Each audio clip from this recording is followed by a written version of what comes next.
Тараз қаласы Жамбыл облысының орталығы. Қаншама аудан, облыстардың негізгі тірегі. 18 ғасырда бұл қала Әулие Ата деп аталған. Менің негізгі туып өскен мекенім Тараз қаласы, Жамбыл облысы, Жуалы ауданы, Нұрлы кент ауылы. Жер жәннаты Жуалы демекші, менің ауылым да жәннат іспетті. Енді әр адамның туған жері өзіне бейне бір жәннат емес пе? Біздің ауыл аудандағы ең көне ауылдардың бірі. Бірақ әдемі табиғатымен барлық ауылдардан асып түседі десем де артық етпес.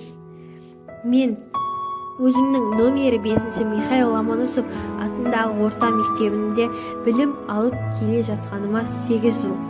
Мен осы күнге дейін көптеген жетістіктерге жеттім.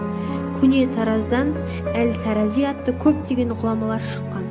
Мен осындай керемет жерде өмір сүріп жатқаныма қуанамын. На русском. Тараз, центр Жамбылской области, является опорой районов. В 18 веке город назывался Әулие Ата. Я родился и вырос в городе Тараз, Жамбылской области, Жуалинского района, села Нұрлыкент. Рай на земле Жуалы, а моя деревня похожа на рай. Наша деревня самая старая деревня в этом районе, но в своей красивой природе превосходит все села. Я учусь в средней школе имени Михаила Ломоносова. Я уже много добился.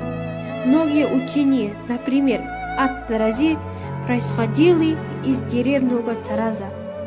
Я рада жить в таком прекрасном месте. In English, Taraz is the center of the Jambul region. It is the mainstay of the region. In the 18th century, the city was called Әулие Ата. I was born and raised in the city of Taraz, Jambul region, Жуалинский district, village Нұрлыкент, paradise on the land of Жуалы, and my village is like paradise. Our village is the oldest village in the area.